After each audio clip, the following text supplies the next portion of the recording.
Hello, everybody. Welcome back to another episode of the Domestic Boyfriends podcast. My name is Dean, and always is with me my co-host Vincent. I is with you. This is a very sleepy episode. Welcome back. It's been a minute. We're busy boys. We have lives. But today we're gonna be talking about Kenobi or Obi-Wan Kenobi. I thought it was just Kenobi, but then it showed his entire name, and I was really confused. He is our only topic. Yes, just him.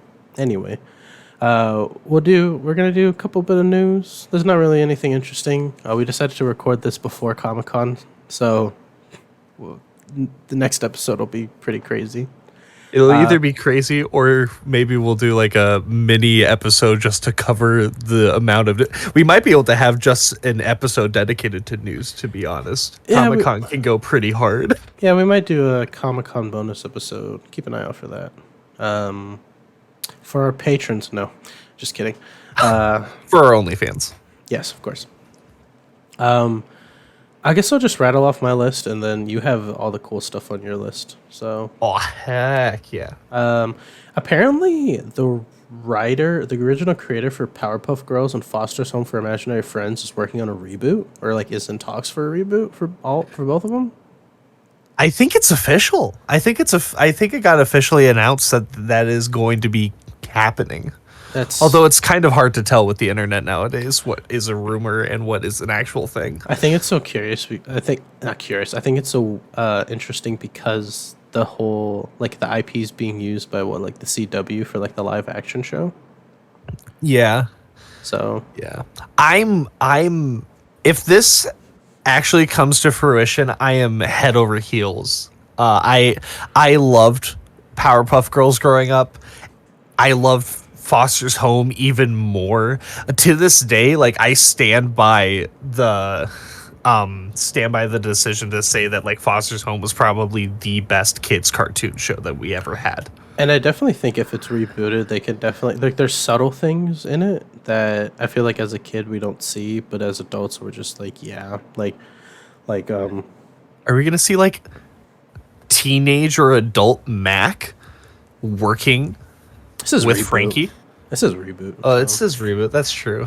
Yeah, which also makes me kind of curious because didn't Powerpuff Girls get like a continuation? They did. Yeah. It was really bad. Yeah, so I don't. So I'm honestly not that shocked that they're rebooting it. Although I am kind of shocked that they're rebooting it because the CW show still hasn't happened yet. Yeah, there's like a bunch of stuff happening with that. Like, yeah, between maybe that's why they're choosing to go this route. Maybe they're gonna can the show. I think I don't know. There's probably millions of dollars that they got to waste on that, but The CW might also just can itself at this point. They're not doing too well. The CW did report that they haven't made money from TV shows since 2014. So, yeah. The Attack on Titan Dead by Daylight event is here / coming. It is here. It is here. It looks disgusting. It looks. I'm watching this. I'm watching this GIF play over and over on Twitter, and it does not look. It looks just as good as the ending was. Everything looks so gross. Hey, okay, we'll have to have an episode about that. Yeah. Yu Yu Hakusho is getting a Netflix live action. I'm terrified. It doesn't so look. scared. It doesn't look terrible. It's like it's Japanese, so like it. I have hope. You know, they did Renori Kenshin, pretty good. Japanese Death Note wasn't bad. You know, Fullmetal Alchemist is kind of questionable, but I had fun with Fullmetal Alchemist. I'm just really concerned that they're gonna mess with like characters that I have a very specific vision of.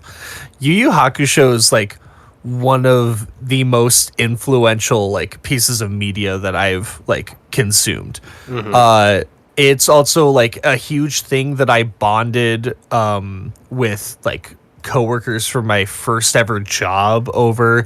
We would just like throw quotes back and forth, and then when we got tired of quoting the show,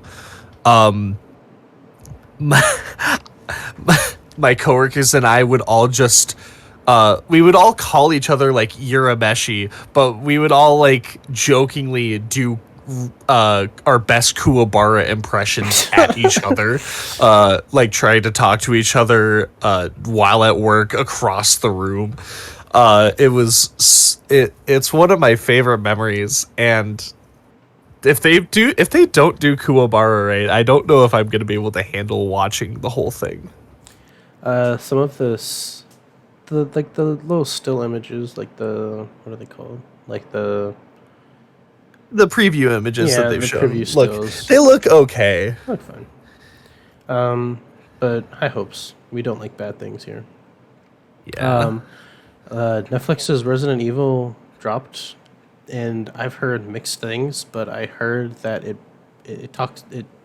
has slight spoilers. It talks about almost everything up to 7 in it. So I mean that's cool. Maybe we can throw that in the can. Maybe we can talk about that one day. Yeah, maybe. Apparently Marvel's has some the project called The Mutants in development. Ooh. That yeah, the same font as like the X-Men. So like that's Oh. promising. Well Yeah, promising. They also were supposed to have like a. I remember I saw this on TikTok and it shook me. It was a animated series. I think I've talked about this before. An animated series about Krakoa, which is like the current island that mutants live on in the comics. But it's like a sanctioned Marvel, Disney mutant based TV show. But it's supposed to be like the day in the life of mutants that live on the island. And I don't know what happened to it. So maybe this happened to it. We talked about this a little bit. Discord getting or Xbox getting Discord chat support. yes. Interesting, pretty cool. I can't wait till it comes to PlayStation because I don't own the Xbox. But and I have this on here, but I really don't care about it. Mortal Kombat 2 live action movies apparently in development. And Simon McQuaid is gonna return to direct. I don't know. Cool, maybe interesting. Maybe Johnny Cage. Maybe Johnny Cage played by Chris Evans? Question mark. Ooh. Maybe. Yeah. That's all I got. Alrighty. Well, moving on over to me. A game that honestly thought had been forgotten about by Microsoft got a sequel announced to it. I don't know if you ever played the Skate franchise. Skate 3 being like the most well-known of all of them, mostly because of PewDiePie making tons of videos where he did like the Hall of Meat thing where you can just ragdoll your character and see which bones you break from jumping off of buildings. Skate 4 has officially been announced. They showed some like really rough alpha footage of it, but it looks great still. It's definitely got the same great skateboarding mechanics that Skate 3 had. And it's going to be completely free to play. Oh, look at that. Which is just microtransactions. Nice. Maybe, but honestly, like, I don't like. There's probably going to be like stuff to like customize your character, probably outfits you can buy and stuff like that. This seems like the perfect game for that to be like okay, free to play. Happen, though. Yeah, I mean like microtransactions, like. I get like Fortnite, like you just need skill to play Fortnite, and skins like do not dictate anything, but like I feel like this is also a good game for microtransactions to just work so you can look cool. I completely agree. Although I will say I have won more games of Fortnite now after buying the Green Goblin skin than I did before that. Of course. The Gara skin also helped. All right. We got a new poster, and it just gives us another look at currently the movie that I'm the most excited for next year, coming out in November 2023, Winnie the Pooh Blood and Honey. I wasn't gonna put that on there. I wasn't gonna put this on Did my you see the news. poster? I wasn't gonna talk about this, but I guess we're gonna talk about it today. I'm so I did not know what to expect the day that I woke up that Winnie the Pooh Blood and Honey was announced after watching the trailer and seeing the poster for it. I'm so excited for this. This is such a weird movie to exist. Such a weird thing. For like the first big foray since a character hit like public domain. But hey, if this is what's gonna happen to Winnie the Pooh, I am so excited to see what happens if and when Mickey Mouse finally loses its legal battle for having eternal like non-public domaininess or whatever. That's not the right way to say it, but like this character has been around for like what, almost 100 years. How is he not in the fucking public domain? Yeah, I think it's just so funny because like you'd think like somebody would take like their shot at like making like, I don't know, the live action Winnie the Pooh movie was very like, that was a horror movie just because of like the art. Christopher Robin. But like you'd think they'd be like, oh well, we're gonna have Winnie the Pooh now and we're gonna make good money off this intellectual property, and someone was just like, I'm gonna make a horror movie where we have Big Bear kill. It's just interesting to say the least. Also, Piglet looks. I love that Piglet design. Looks so good. That Piglet design is very good. Did you? Speaking of the Winnie the Pooh, the last Winnie the Pooh movie, did you ever see the Avengers Endgame or Infinity War cut of the Christopher Robin trailer? No. I'll have to show it to you. It's really goofy. It's just the Infinity War trailer, and Gamora narrating over it, just like talking about Thanos, and she's like, and his name is, and then it just cuts to the Winnie Pooh trailer, and Pooh's just like, Christopher Robin, and then the Avengers music starts slamming. Oh wait, down. I have seen this before. It's so good. All right. Moving back to news. We have a new metric that hit the public eye. The Snyder Cut, which, you know, only like existed as like a release product because of so much fan demand. Apparently 13% of the accounts that were asking for the Snyder Cut to be released were fake accounts that people made. Of course. 13%, that's a lot of accounts. This was a really big like fan campaign. Yeah, definitely. It had all sorts of backing. All sorts of bots. I mean bots.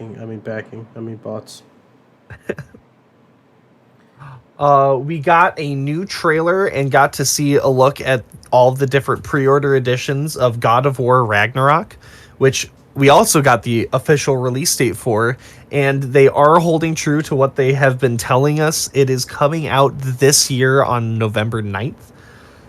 I know you have just been like working your way through the 2014 PS4 God of War. Yes. I'm sure you are at the point where I am now. I am so excited for this game, and this is going to end it. This isn't going to be like a 3-game trilogy. This game ends this story.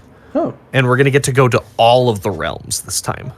cool. I mean, I'm excited. I'm having a good time going through it. I've kind of stopped so I can play Horizon, but Yeah. yeah. Nah, definitely. you got some really good games you have access to now, man. Yeah.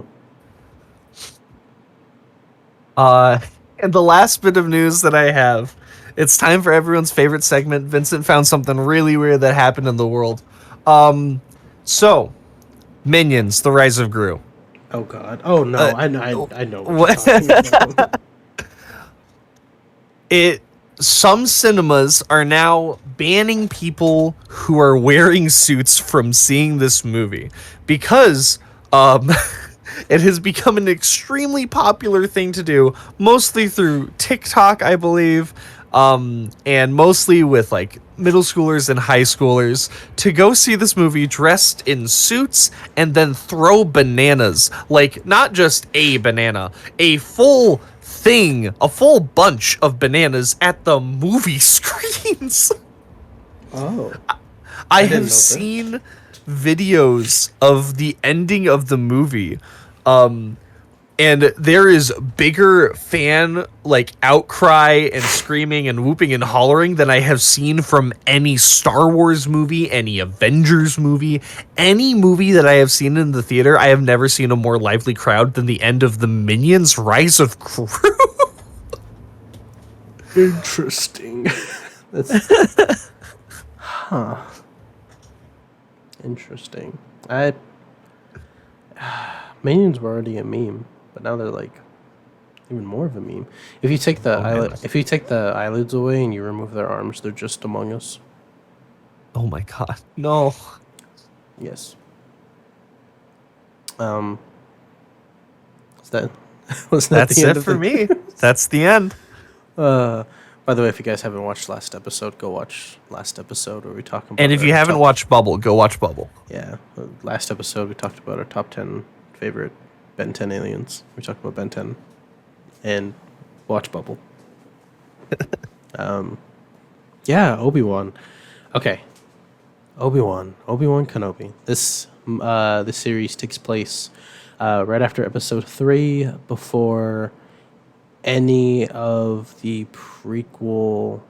things that are set between the prequel. Well, when does, because what, this would take place around the same time? No, even before Solo, right?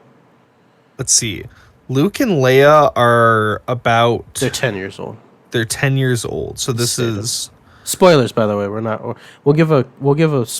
We'll, okay. Before we go into this, 1 out of 10. What do you rate it? 9.5. 9.5. I give it the same.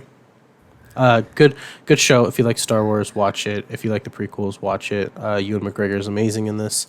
He just, Don't think they've missed with a Star Wars show that they've made so far. No, they have not. It's just the Book of Boba Fett was just Mandalorian season 2.5. That's pretty I much need it. to watch that one. Yeah. Yeah. Spoilers from here on out. It's been 10 so they're 10. It's been 10 years since the end of episode 3, their birth. But Han is what, like, what's their age difference? What's yeah, I don't even know that. That's a great question. It can't be that large. Like,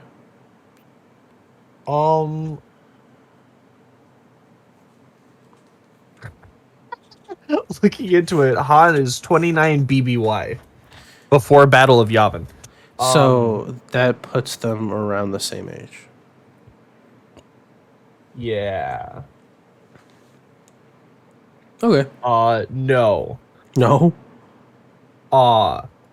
Luke is 19. Oh god. Oh god. Han was a 29-year-old hitting on a 19-year-old. Oh. All right. It could be worse. So Anyways, Obi-Wan. So this takes place like 9 years before episode 4 and 10 years after episode 3. Yes. Pretty gradient medium. It makes sense. The Empire ruled for like 20 years before, like they ruled uncontested for 20 years before they were taken down. So that makes sense. Okay. I don't know. Let's just go through it. First episode, we see him. He's meat packer. He packs meat. Steals meat. Steals meat That for his nasty old man. for his camel thing that it kind of looks like an anteater in the face. Mm-hmm. And he's buying parts for Luke because he watches Luke like a creepy old man. and Owen's just like, go away, go away, Ben, because he goes by Ben now instead of Obi-Wan. And Ben's like, but he needs his toy. But he needs to. There's gonna be a day when he needs training. I don't know why Owen was against him getting a toy. I don't know. I guess he just didn't want him to have like a connection to him, or I don't know. It doesn't make any sense towards the end, but Yeah. I guess like Obi-Wan said that he was gonna distance himself when he dropped him off to Owen's farm, so it makes see. sense. It's either like stay in his life or get out of his life type situation.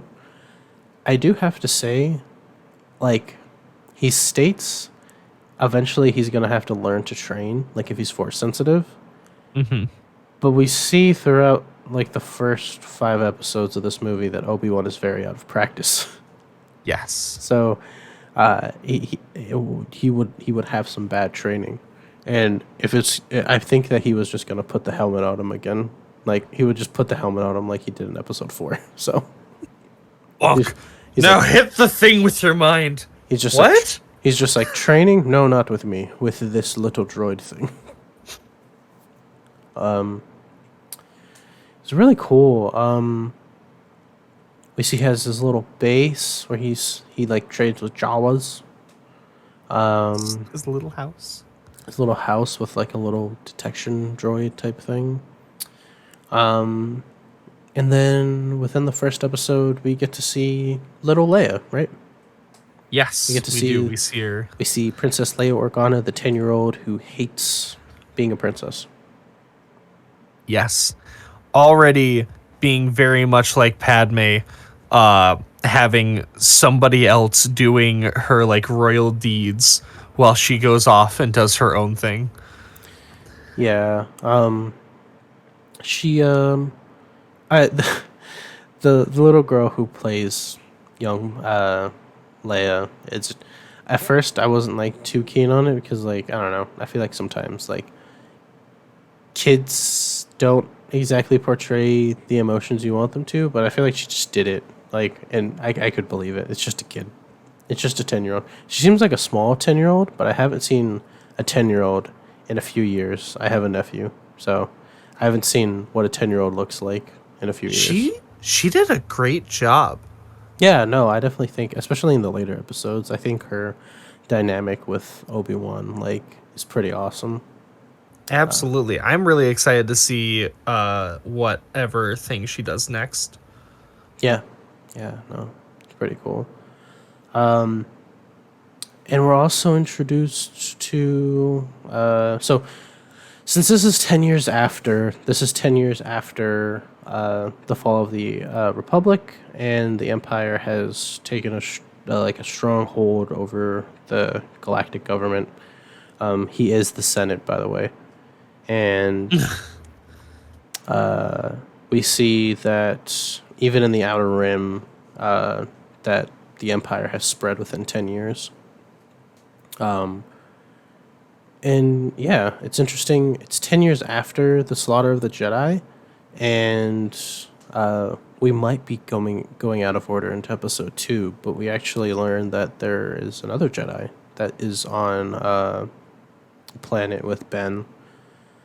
And that kind of threw me for a loop with the bar scene.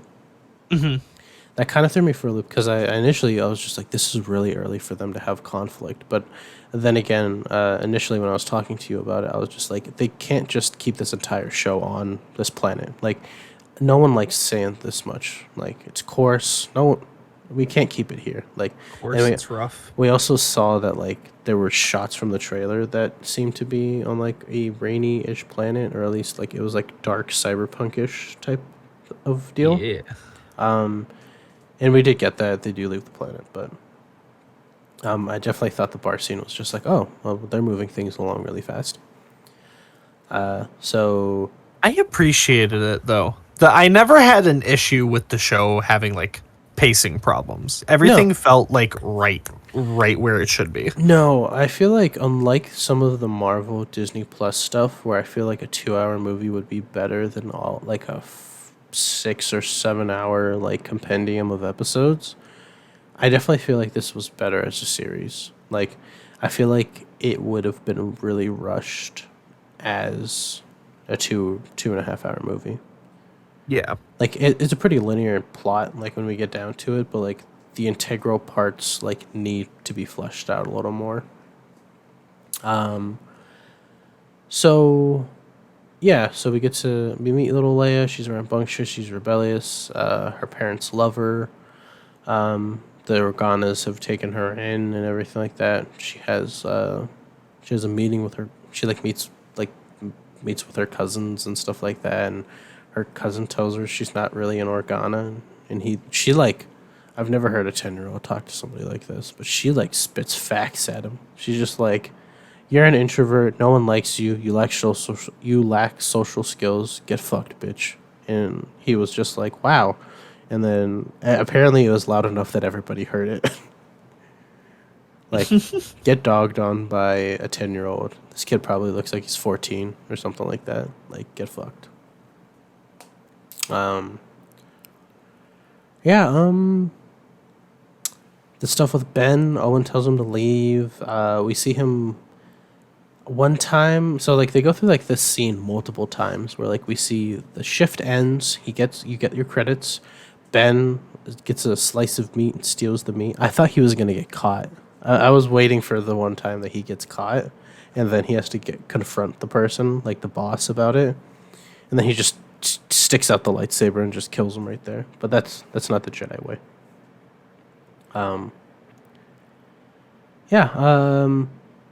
We see one of these times that he's coming back, and he sees that the Inquisitors. What did you think about this? What did you think about them? Like live action Inquisitors. I thought the Inquisitors were great. I really enjoyed them.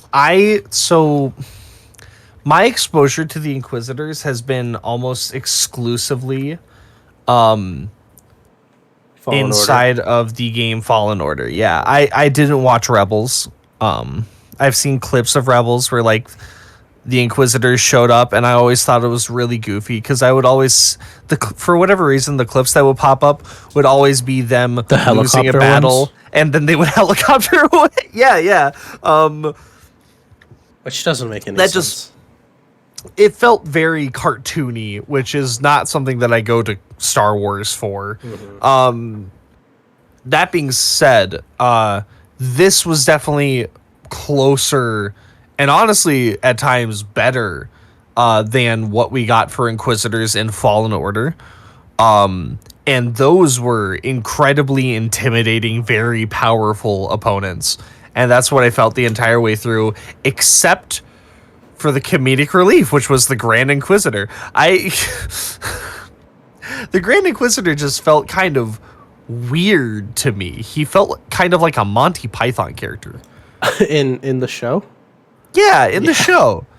I also still felt really weird having him have just his yellow eyes with like no black around them, just having white there. Mm-hmm.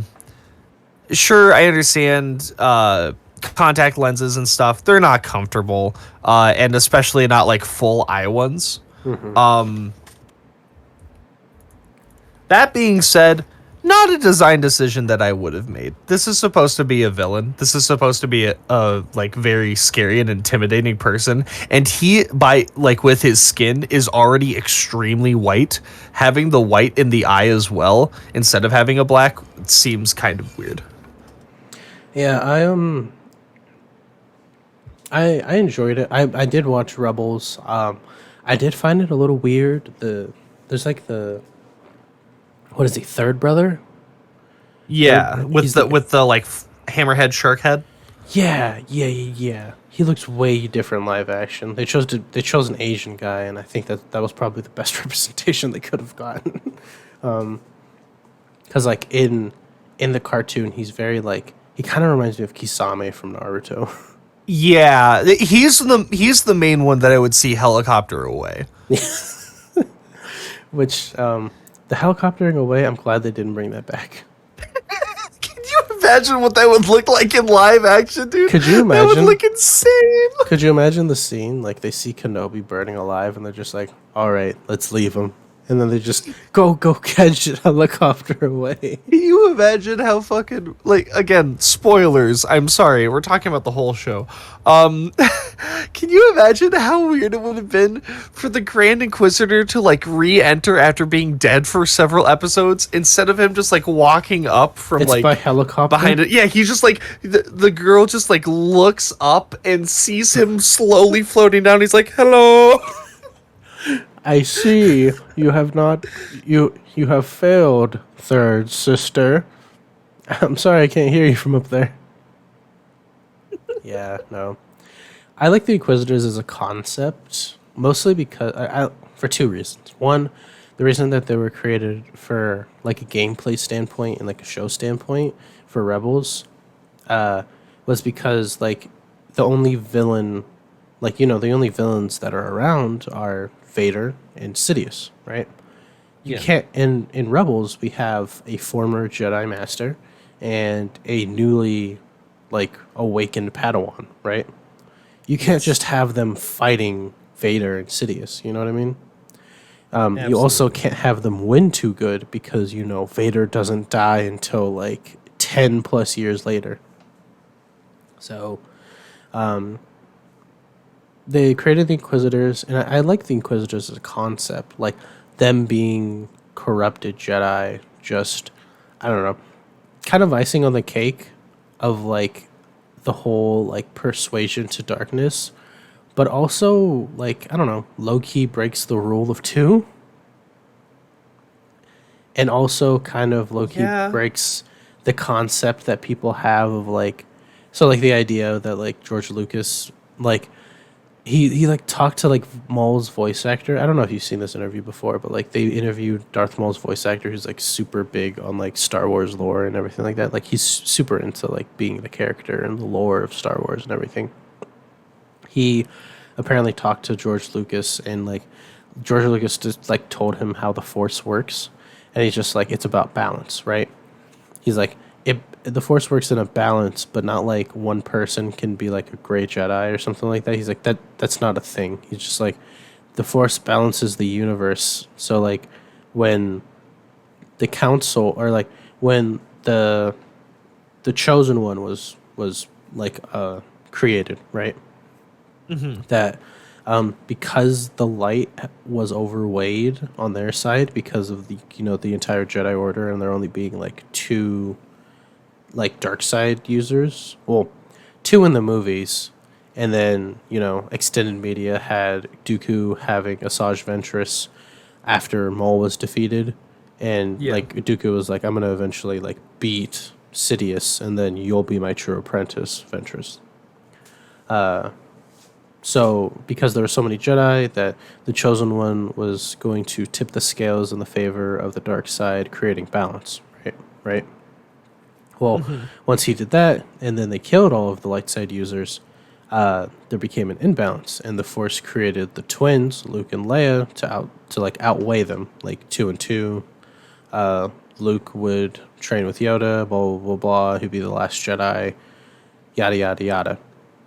It doesn't make a lot of sense when you bring in the fact that they corrupted Jedi to bring them over. I guess like the concept of like other Jedi still being out there that we haven't seen, like even at the end of like the current trilogy, is possible, but it also like kind of retcons a lot of what has happened already. You know what I mean? Like if the Force is supposed to be balanced by Luke and Leia being born to the light side and Vader and Sidious existing in the dark, then that means that like it only makes sense that it stays even that way. You know what I mean? And like Yoda kind of like is like up in limbo. Like he's to train Luke.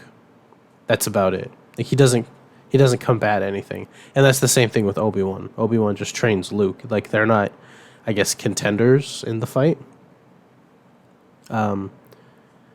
But I from a storytelling perspective, I get it, and like in a gameplay perspective, you have to give the players not Darth Vader to fight against. but I don't mind them. They're cool. Evil Jedi are awesome. Have you ever seen the comic book? Like that takes place between episode 3 and episode 4. Hmm? Have you ever seen it? There's a comic that takes place between episode 3 and episode 4, right? Oh. And Oh, is that the one where Darth Vader chases like the librarian around the fucking city? there is one like that, but there's this one. Okay, this actually takes place not too long after Order 66, right?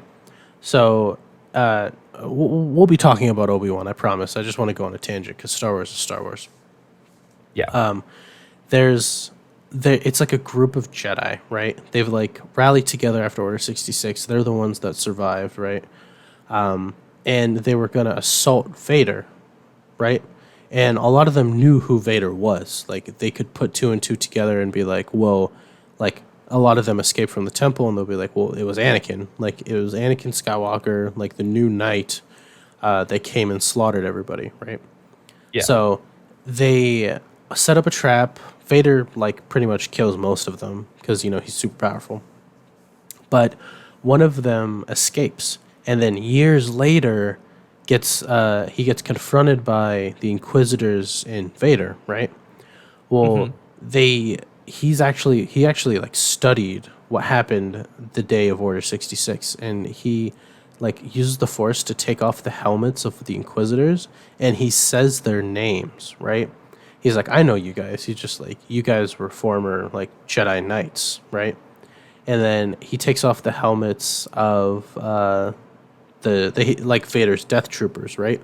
But if you know anything about Vader's Death Troopers, is that Vader's Death Troopers were the last remaining squad of clones that were left in the Empire. So I don't know how he did it, but he like used the Force and like pushed Order 66 out again on the clones, right? Uh-huh. And since the Inquisitors were former Jedi Knights, the Inquisitors had to fight the Death Troopers. And then the guy just runs away. But anyway, long tangent. Back to Obi-Wan. Leia, we see her get kidnapped. She gets kidnapped. What do you think about Reva, the Inquisitor, third sister? Third sister? Yeah, in general. She's very similar to, at least feeling wise, she feels very similar to the, it's the 11th sister or 10th sister in Fallen Order. I kept thinking that they shared the same number, and I was gonna be like, that makes a lot of sense. Because they, like, she's, well, unlike the 11th sister in Fallen Order, she was just a youngling when she was taken in. The 11th sister was a Padawan. Yeah. She was an older Padawan, so. She was. Yeah, I definitely think they have very similar stories, and they have very similar outcomes. It's true. That being said, I really liked her. I thought that, I don't know, I was on the fence. I don't think it's on the actress at all. I think she did a really good job, but like I feel like, I don't know. At times I felt like it was right to tell her story, but at the other times, like we have Vader and Kenobi fighting each other 1v1, and then we just see her chasing a 10-year-old boy. You know what I mean? Yeah. Like I feel like there could have just been a better split in the way that they showed some things, but I didn't think she was bad. I thought her connection with Kenobi, because she didn't do this because she like hated Force users or the Jedi or anything like that. She was just trying to get on Vader's good side. Yeah. To get her revenge. Yeah.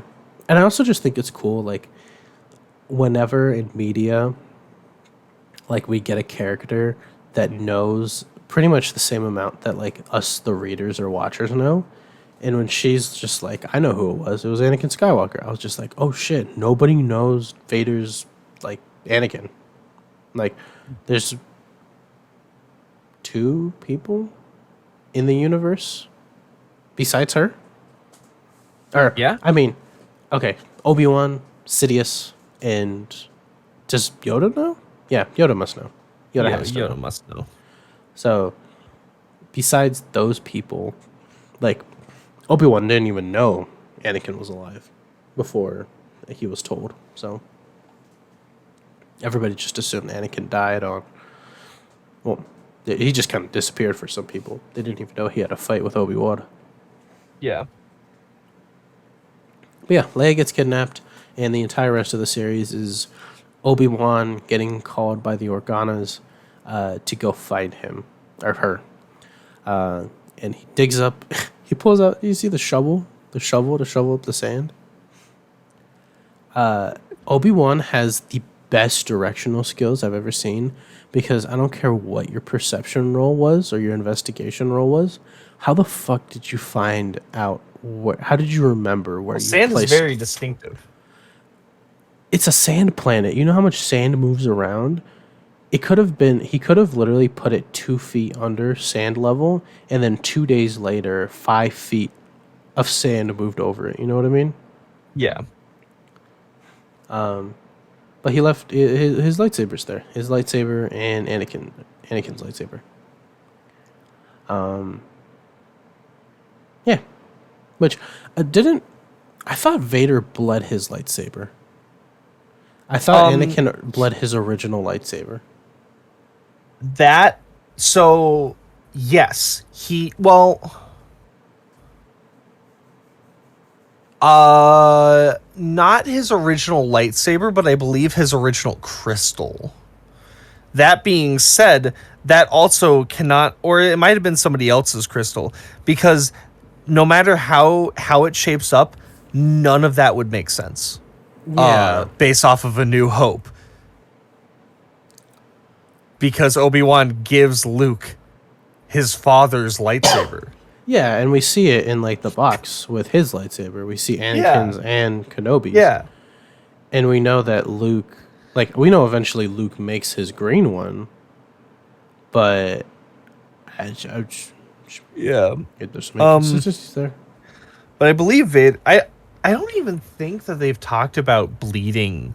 In the comic books that are canon. In the comics they have, absolutely. Yeah, in the comics that are canon, it was stated that Vader bled his saber. But, like, was it?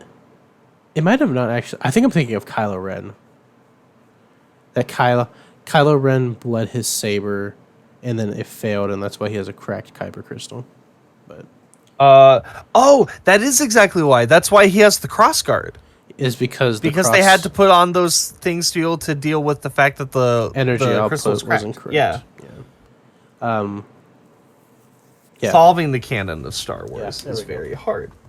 So he goes off Lone Ranger style, puts on his. I think it's really cool at the end of the episode, like where we see him like flash his lightsaber, and then he goes on the transport ship. It's just like fuck yeah. And then he gets to the planet, and he's just like, "Can you give me directions? I'm old." They're on the he's like on the cyberpunk planet. What's it called? I can't remember the name of Daxum's is a planet in the DC, and they're the cousins of the Kryptonians, so probably not that. But anyway, they end up in cyberpunk world, or he ends up there, and he's following a tracker. He finds fucking, oh my god, did you like this character? Dayu. Yeah, they're on Dayu. Did you like this character that I'm about to talk about? Obi-Wan talks to this girl on the street, and she's just like, "You want some meth?" And she's just like, "No, I'm good." And she's just like, he's like, "I want information." She's just like, "I don't got information." And then this kid's like, "I got information." And she also brings up the fact that she's an orphan. She should look out for Batman. But this kid's are just like, "I got information." He's just like, "I got a Jedi." And then we see. I forget the actor's name. Look, yeah. Do you have Google open? You mean, Kumail? Yeah. Dude, Haja. I loved Haja. I thought Haja was hilarious. It made me think about something that I didn't think would probably happen in Star Wars because of Order 66. was That that Eternals would be canon. Yeah. that people would impersonate Jedis in the public. Like, Yeah, interesting. I mean, they are in the Outer Rim, so it doesn't matter. But it's true. Why would the Empire come out here? yeah, I mean, it's almost like they always go out to the Outer Rim in every single series. Every single series, they're like, they're in the Outer Rim. The Empire comes to the Outer Rim. This is the Outer Rim. The Empire has no jurisdiction. That person dies, and then the Empire is just like, yeah, I don't care. This planet's mine for now. We get information on Leia's whereabouts. He goes to save Leia. We see Obi-Wan fight, and he's really fucking rusty. Yeah. Goes to Refusing to use his lightsaber, only Yeah. using a blaster. Yeah, fucking Obi-Wan Solo. And then we see him. He got free meth from a kid, and he dropped the meth into the kidnappee's room and locked them in there. That was a Rainbow Six Siege move that he just pulled on them. Yeah. He smoked the room and then closed the door. Pretty cool. And then we see him get Leia, and Leia's like a fucking kid, so she doesn't trust him because she doesn't know who the fuck he is. You're old. Who are you? You're old. Who are you? And then she's just like, "Are you a Jedi?" And he's just like, "Shut the fuck up." Trying to leave. She's very untrustworthy of Ben. She eventually like runs away, and this causes so much shit to just escalate. The Inquisitors are there. They find out that the Inquisitors. There's actually a scene. We didn't talk about this. There was a scene before this where the Inquisitors came to Tatooine, and the Inquisitors like threatened to kill Ben, and Obi-Wan's hiding in the corner, and then like the third brother hates the third sister, so he stops her before she kills him, and Obi-Wan's just like, "Thanks, Owen." He looks at him just like, "Bitch, what the fuck?" He's like, "I want to survive." What do you mean, thanks? But the Inquisitors have been following him. They get to the planet. They shut off the ports. They like put it on lockdown. They go look around for him. They're not looking for Leia. They're looking for him because we figure out that the third sister actually found a link between Obi-Wan, Leia, and Vader, which is pretty obvious for all of us on the outside. And she got Leia kidnapped to bring out Obi-Wan. Leia runs away from Obi-Wan, and bounty hunters get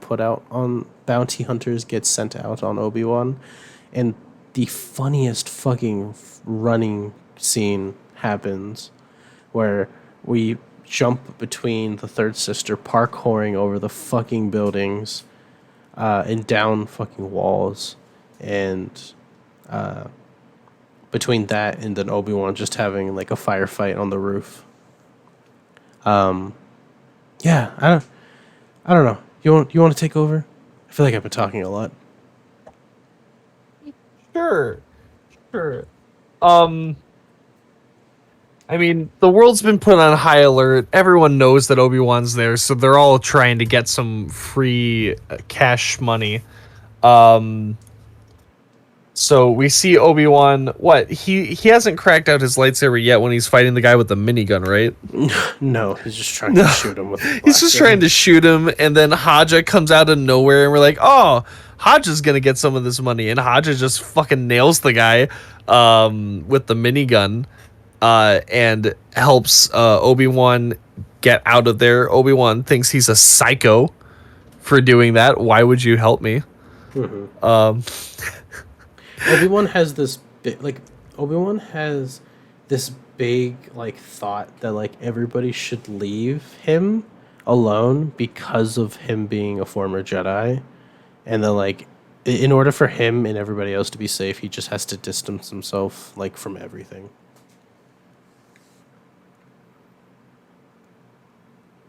Yeah.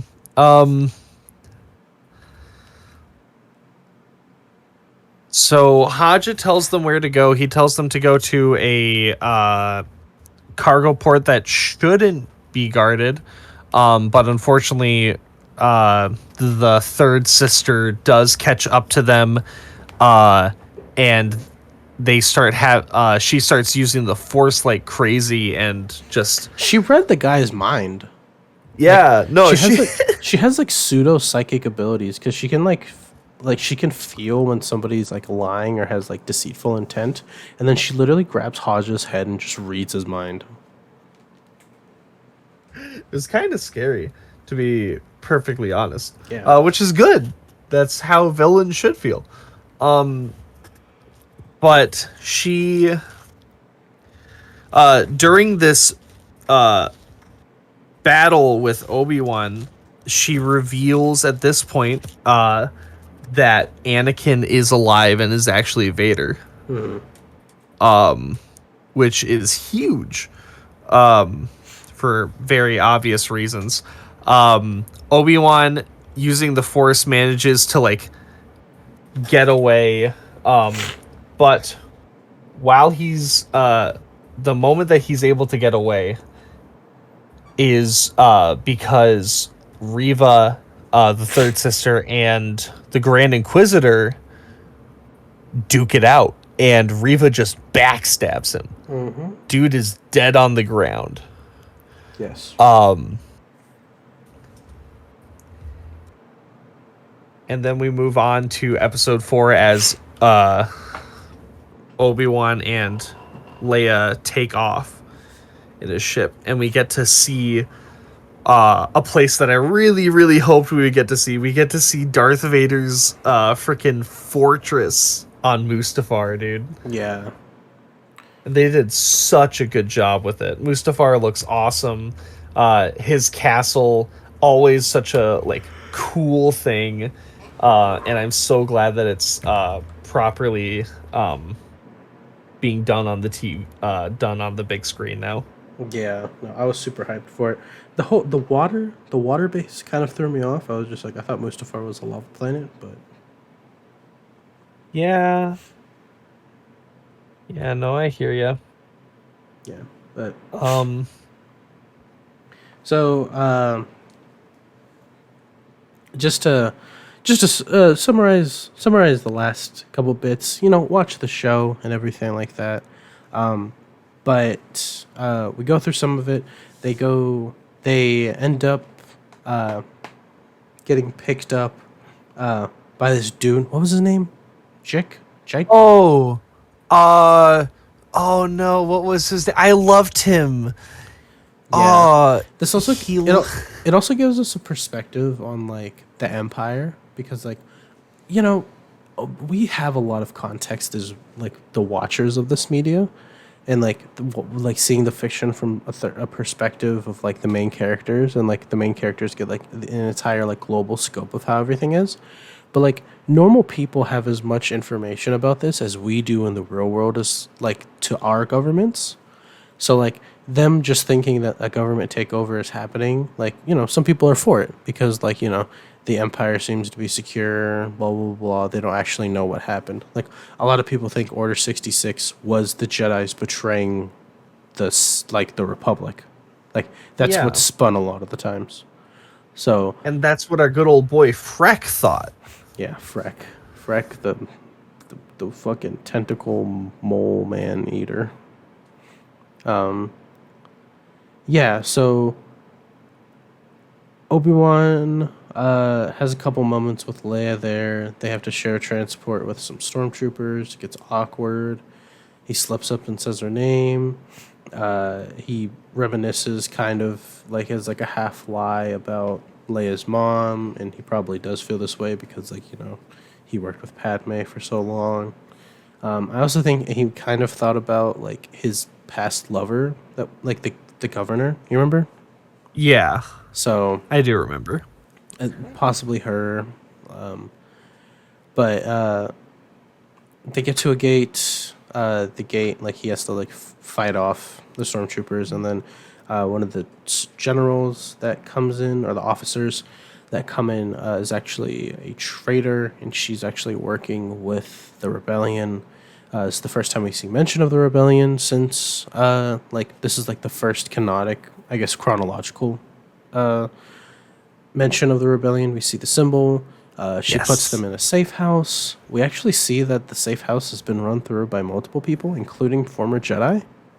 Yeah, it's like a weird Jedi Underground Railroad. Yeah. So, where they're trying to get people out of the Empire system and trying to save Jedi's and such. They everything seems okay. They're gonna go through the tunnel to the back until the Inquisitors show up, and not just do the Inquisitors show up, a very big feel in the Force happens, and Obi-Wan feels a presence that he hasn't felt in years, and it's Vader. It's Anakin. It's the f- It's the guy. It's the dude. He's among us. he looks so good in the suit, man. Yeah, I'm so I heard it's Hayden in there, like actually in the suit. So It is. it's just so good. So we Obi-Wan says that he's going to distract Vader, and he does. Leia goes off to meet the cargo transport, and the girl trying to help them goes back to help Obi-Wan. He has a little skirmish with Vader. He runs away the first time, and the second time he just can't keep up with him. Something that's brought up multiple times is we get flashbacks to Anakin and Obi-Wan training, like back when he was still a Padawan. And this is a consistent thing that I really love about it, is that we know Obi-Wan's like style, right? We know what form he uses consistently. Anakin, on the other hand, uses very aggressive stances and forms. And this is the dichotomy between them, you know what I mean? As much as he is his teacher, like Anakin has his emotions that take care of him, like that take over him. So instead of being like a defensive style like Obi-Wan is, like more looking for opportunity and taking like actions like time at a time, Anakin is just like consecutive attacks using anger, using power and stuff like that. Well reflected in his bouts as Darth Vader, because all he has is like hate and rage. So we see them skirmish a little bit. Fucking Vader just like drags him through fire at one point. Yeah. He's just like, I'm gonna make you feel how I felt on Mustafar. Yeah, no, it's Vader is properly scary. Yeah. I know I keep saying that the villains are scary, but they did a really good job showing that these are horrible people. With absolutely horrifying abilities. Yeah. What like we've seen the most we get to see of Vader Oh my actually God. fighting is in like video games and stuff. Yeah, and right before he confronts Obi-Wan, he literally fucking snaps a kid's neck. Like we Yeah, literally no, see, they actually killed a kid right in front of us like in a Star Wars thing. like Vader, like we know Anakin killed younglings, right? We know he killed younglings. We know he killed many and assisted in killing many a Jedi, right? People that he worked side by side with, probably did missions with when in the Clone Wars and everything like that. People that probably trained him to some extent. Yeah. Murdered them. Children, everybody, old, young, doesn't matter. Lightsabers for everybody. And we see this, that Vader, Anakin's become so ruthless in the 10 years that he force ragdolls people, kills a kid, kills many families before he confronts Obi-Wan, and it's just it's the realization that even if like Obi-Wan could appeal to some type of like whatever's left inside of Vader of Anakin, like I feel like there's no redemption at that point. You know what I mean? Yeah. And we see what's her name? You said her name. The rebel girl? No, maybe Uh maybe haven't. no, I was saying the Haja, yeah. yeah, Haja and Riva, which is the third sister, Tala. Tala's her name. So Tala, Yeah. kind of an important minor character, like tertiary character. She snipes some stormtroopers. They leave. They leave Obi-Wan to die. Yeah, Obi-Wan gets away. I think it's the third sister kidnaps Leia. They bring Obi-Wan back to their base of operations for the rebellion. He's like, "Where's Leia?" He gets out the Bacta tank. This is the most we've seen Bacta tanks in Star Wars. Like, you haven't seen Book of Boba Fett yet, but like, No. there's a Bacta tank in every episode.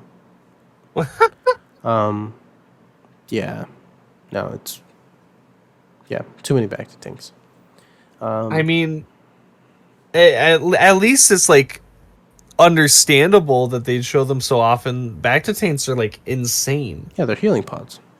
Yeah.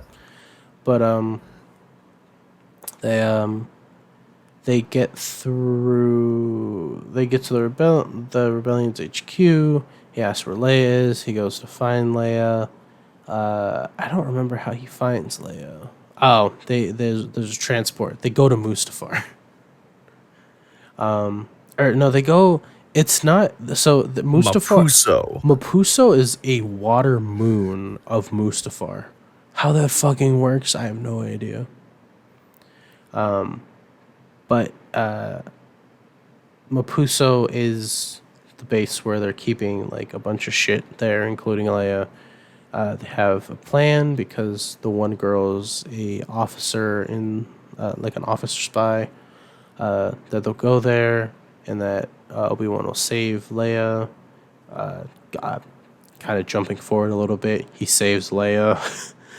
Third sister like is gonna torture Leia, which knowing who she is and what she's been through, like I feel like even if it got to that point, I don't think she would have actually pulled the trigger on it. Like it's just, and also like Disney, like whoa, but yeah. Obi-Wan does this cool thing where like he turns the lights off and then like you just see the lightsaber kill somebody and then he unsheaths it and he turns it back on and kills the next person. Super dope scene. Saves Leia. They try to escape.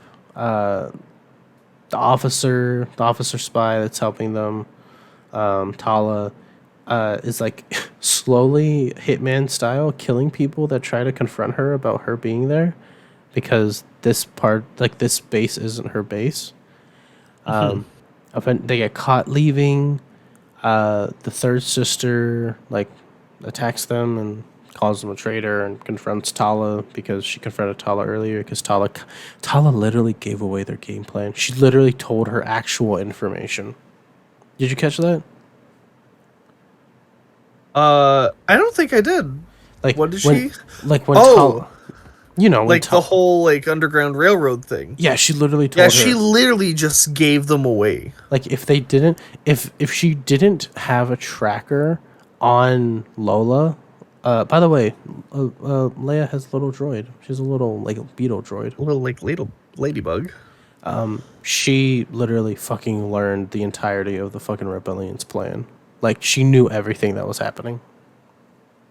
But anyway, I think we should just get talking about like the end. Yeah. Mostly because we're tired. Secondly, because you guys should just watch the series. Let's split this up into two things. Let's talk about the Vader fight. Let's talk about the final fight, and let's talk about the conclusion of the series. Okay. Yeah. Obi-Wan versus Vader. A battle that we've wanted to see proper for so long.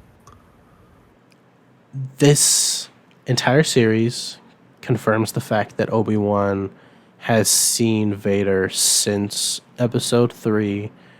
And keep in mind, Anakin went by Darth Vader as soon as he joined the dark side. We know that. So technically, Anakin versus Obi-Wan was Vader versus Obi-Wan. This is the first time this is technically not, like, we always assumed that episode 3 to episode 4 was the gap between them seeing each other, but we know that's not true. They literally met in the middle. Yeah. Holy fuck. That was a great fight scene. I loved it.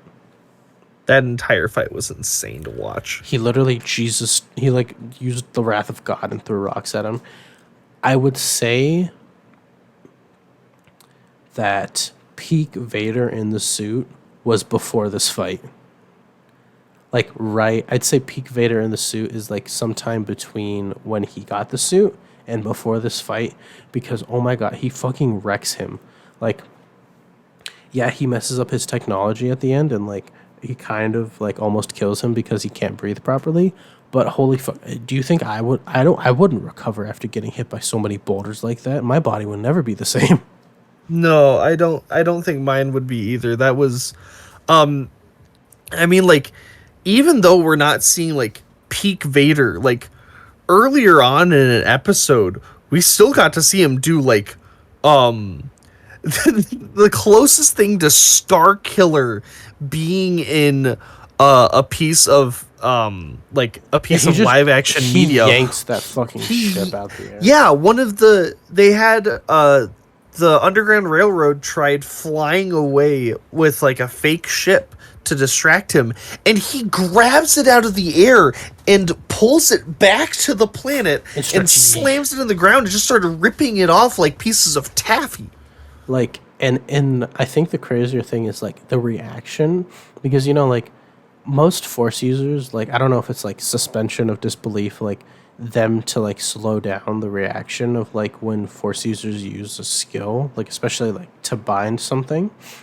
But it was like Vader actually had a giant fucking hand, because as soon as like he reached out and grabbed it, the ship just stopped.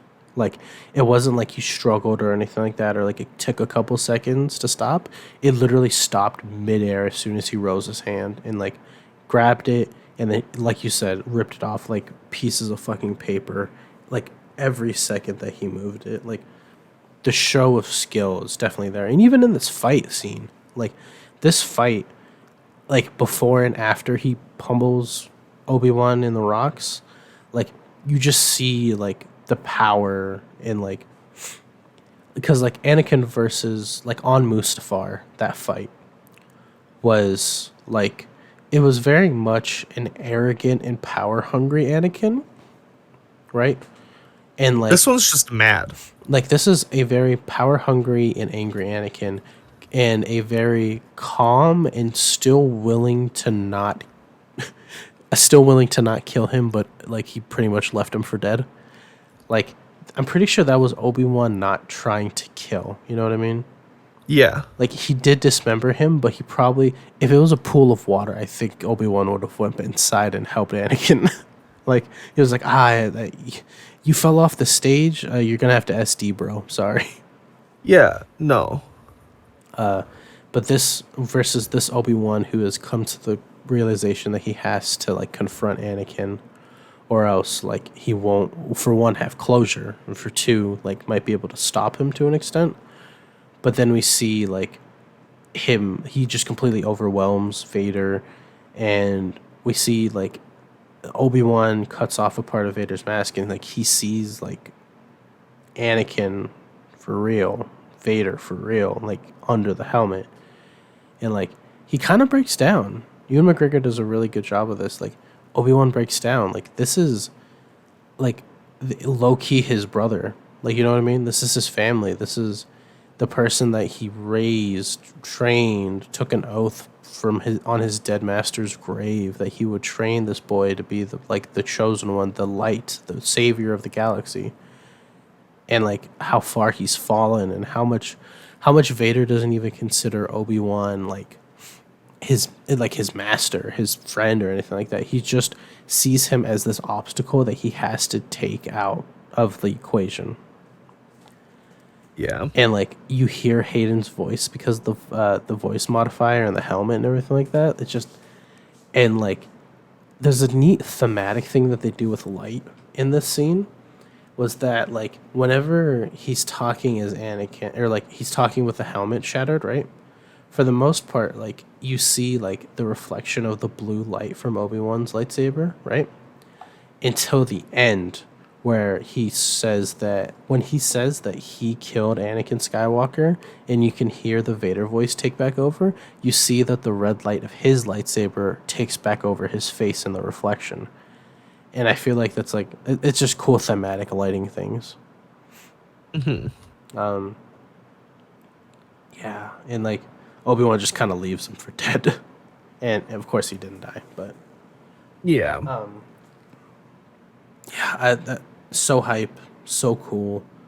Um, yeah. He does that thing that people like, the concept art of like in episode 4 of Obi-Wan picking up all the blasters and shooting down like when they're leaving leaving to go to the Millennium Falcon. Like where he just does it with rocks instead. It's pretty cool. And then the end of the series. What did you think of it? Uh, it was a really good way to end it. Going him like going back to the planet, having his lightsaber and robes with him, still being proud, and not trying to hide, too much per se anymore. You can definitely tell he's feeling more comfortable now, even though like the world is definitely still out to get him. Yeah, nothing's changed. They lost an Inquisitor, but that's about it. If anything, it's probably like become more dangerous, because like let's be honest, an Inquisitor going rogue, Vader definitely could see that kind of thing happening. So putting trackers inside of their lightsabers is definitely something that I could see him doing. So But he left it on Tatooine. She left it on Tatooine. yeah, she left it on Tatooine. Oh. A live ping on Tatooine. Yeah, the fact that Vader never checked, like, I get, like, he doesn't consider himself Anakin Skywalker anymore, but the fact that he didn't check, like, his home world for anything, you know what I mean? Yeah. Like, anything. Like, anything. Yeah.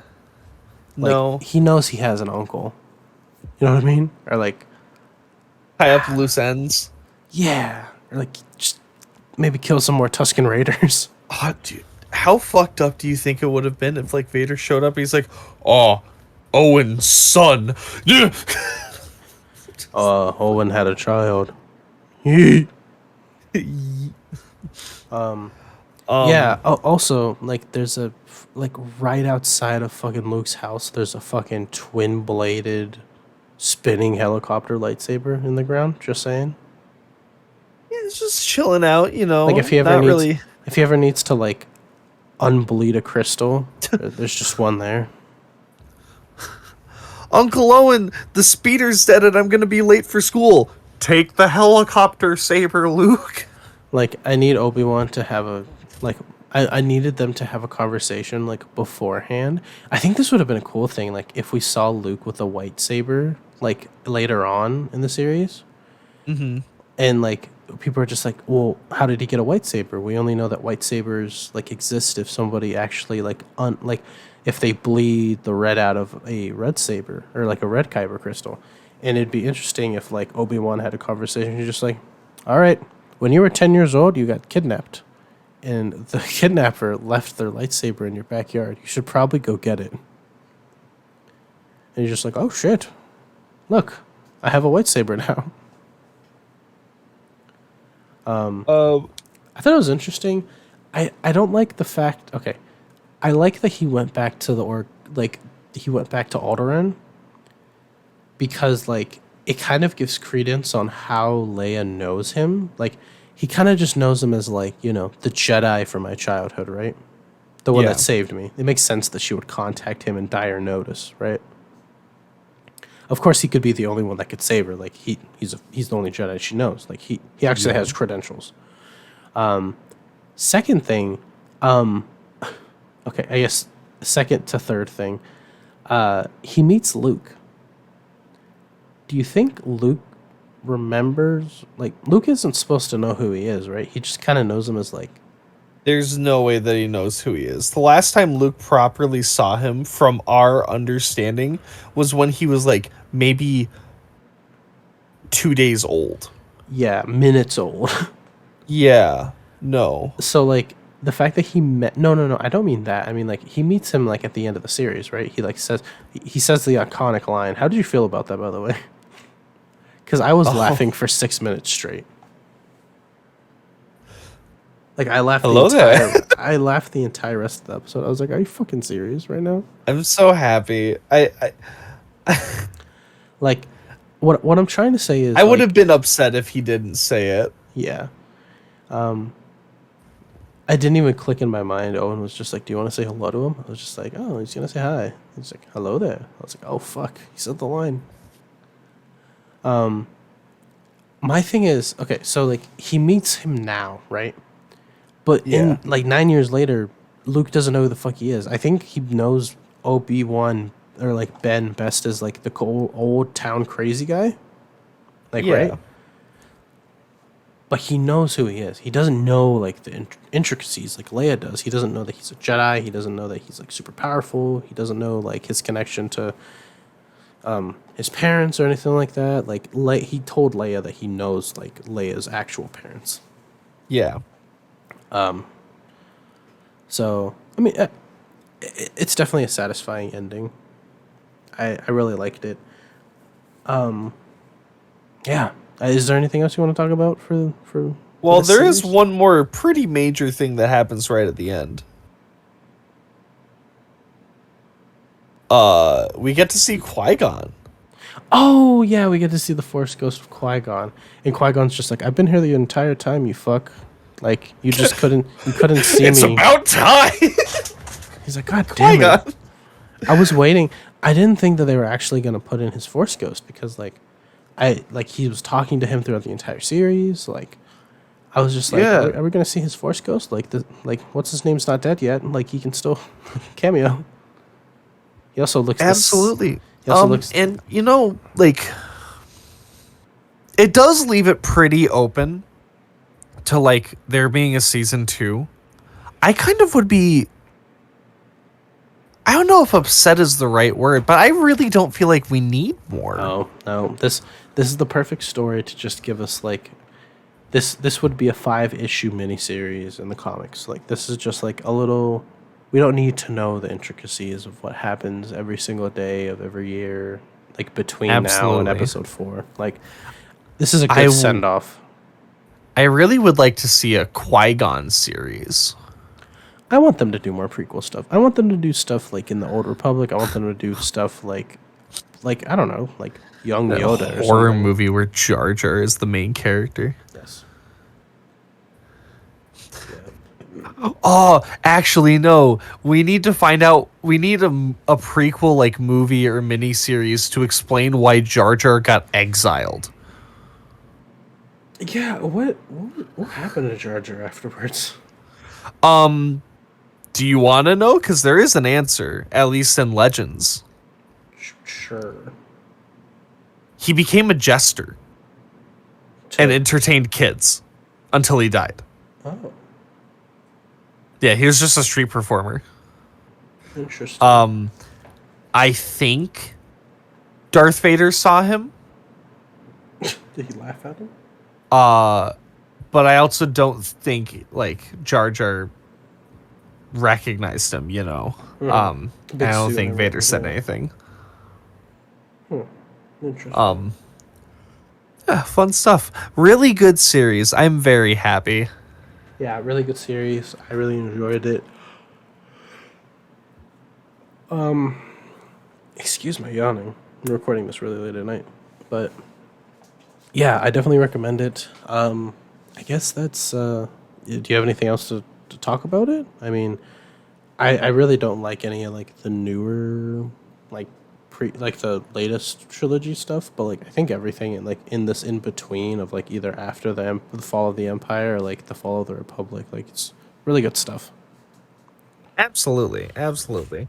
I didn't mind the newer movies, but if this is how Star Wars is going to be treated going forward, then I am happy and I feel more content and safe with the franchise as a whole.